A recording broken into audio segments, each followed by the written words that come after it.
ang asset ng mga posibleng sangkot sa graft in corruption, pinakamasamang balita dito sa ating bansa dahil pera ito ng taong bayan, ay mahalaga na maging ebidensya laban sa mga posibleng may kinalaman sa korupsyon. Yan po yung pag-usapan natin. Alam niyo kung bakit?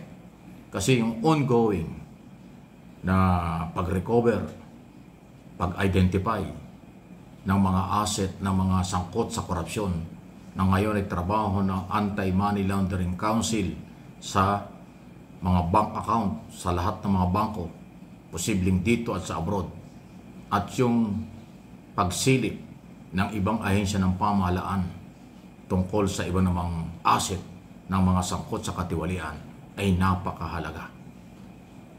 Kasi pag malayo po sa kanilang statement of asset and liabilities sa mga government official, senador, congressman, taga-DPWS at iba pa, ang madidiscovery, yan ay pagdududahan at yan ay pwedeng maging dahilan para mas matibay na ebidensya na sila ay umabuso sa kanilang kapangyarihan. Yan ay sa mga taga-gobyerno. Okay? Diyan naman po sa pribadong sektor tulad ng kontraktor, kung gaano sila biglang yumaman sa dami ng kailang ari-arian, pera at iba pa, yung asset na yan, yan ay pwede rin silipin ng gobyerno at saka po ng BIR. Okay, ang BIR po ang siya namang gagamitin dyan. Dahil kung malayo sa binayarang buwis ang ari-arian, lalo na sa income ng isang kontraktor, yan ay magiging basyan din para matibay na ebidensya kaugnay ng pagkakasangkot nila sa korupsyon. Halimbawa, ang income ng isang kontraktor ay 100 milyon lang ang idiniklara. Pero ang pumasok sa kanyang kayamanan ay bilyon. Ibig sabihin ng daya ng buwis. Doon masisilip. Kasi ang gagawin ng mga kontraktor, pag alam nilang illegal yung kailang pagkamkam ng pera o pagkuha ng pera, hindi nila idideklara yan para sa tamang babayarang buwis kasi masisilip sila. Bakit ka mayroong ganyang kalaking pera? Saan galing yan? So, from day one, dadayain na ng mga kontraktor at hindi nila i-declare ang lahat ng kanilang kinikita dahil malaki ang kanilang obligasyon sa BIR at tatanungin sila ng BIR kung saan galing ang pera. Doon pa lang may panluloko na. At ngayon sumabog na itong isyong ito. Yan ang tamang pamaraan para masilip ng gobyerno through BIR at ginagawa na. Meron na pong mga kontraktor na kinasuhan ng tax evasion. Kasi nga sa kailang biglang pagyaman, pag ikinumpara sa kailang binayaran buwis ay napakalayo. Halos wala silang binayaran, pero daan-daang milyon o bilyon ang kanilang pera. So may anomalya, may pandadaya sa buwis at may malinaw din na merong kinalaman na pera ng bayan galing sa pamagitan ng kailang mga kontrata. Kaya wala po talagang lusot. Taga-gobyerno ka o pribadong sektor, pag gumalaw ang gobyerno, na imbestigahan kayo. Lahat ng klaseng legal na pamamaraan at batas na gagamitin, wala kayong kawalan. Nakuha nyo? Kaya huwag pamarisan. Baka isipin nyo, o taga-pribadong sektor ako, bakit ako sinisilip ng gobyerno? Wala silang makikita sa akin. Nagkakamali kayo.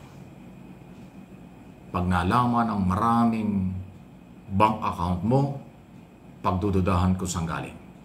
Pag sinilip ang tax na binabayaran mo at maliit, base dun sa iyong mga bank account, yari ka na.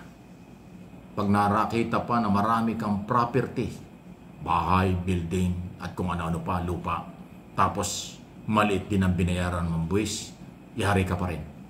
Ganyan po ang gagalawin ng gobyerno. Gagawin ng gobyerno yan sa pribadong sektor tulad ng mga kontraktor. Kaya din gawin at gagawin din ng gobyerno yan doon sa mga taga-gobyerno, politiko, engineer o kung sino-sino. Kaya doble ang pananagutan ng mga politiko at ng mga taga-gobyerno. Sabit kayo sa BIR, sabit kayo sa anti-corruption. So tax evasion, anti-corruption, yan ang pananagutan nyo. Kaya napakahirap palusutan o lusutan nyo kung yan ang inyong ginagawa. Hanggang hugas kamay na lang kayo. Hanggang dinayan na lang sa media ang inyong masasabi. Pero pag gumalaw na ang ebidensya, pag sinilip na ang lahat ng galaw nyo, swak na swak kayo. Kaya kung inyong mapapansin, ang tindi ng mga sinasabi ng Ombudsman at saka ng ICI. Matibay ang ebidensya. Ito na yung sinasabi kong ito. Hindi nila sasabihin matibay ang ebidensya kung hindi nila nakita. Kung dun po sa salin mo, malayo yung diniklara mo, diyari ka na. Kung hinold ng mga bangko dahil may utos ang Anti-Money Laundering Council, AMLA, dahil sa mga kaduda-dudang asset na yan, anong magagawa mo? Kahit maglupasay ka sa loob ng bangko, hindi ibibigay ng bangko ang pera mo. Ganyan katindi ang kapangyarihan ng AMLA. Pag na-frozen, hinold yung account mo, kahit na maglupasay ka dahil pambili mo ng gamot, hindi ibibigay sa iyo. Kasi ang bangko ang may pananagutan na sa AMLA. Pag ang AMLA ang nag-order na i-hold dyan, wala nang magagawa. Yung sinasabi niyong bank secrecy law, wala yan. Pag Central Bank at AMLA ang gumalaw, ang Anti-Money Laundering Council, ang mga member dyan, taga Central Bank. O pag ang Central Bank ay nag-utos sa bangko, i-hold mo yung account na yan. O may magagawa ang bangko? Wala.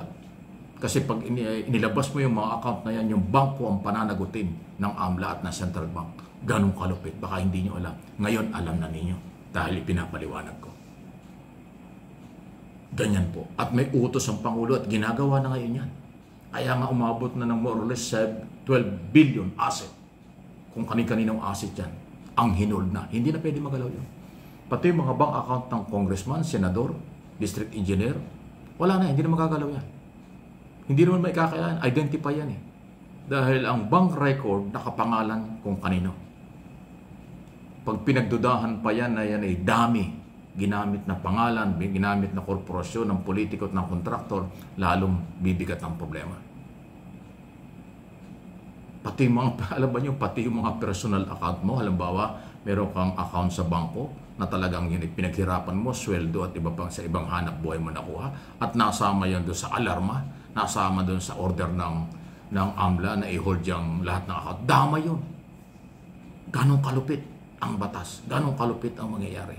At yun ang magiging ebidensya laban sa kung kanino man, tao, personalidad, na kasama sa graft in corruption, kasama sa plunder law, plunder case, at saka yung anti-graft and corrupt practices act.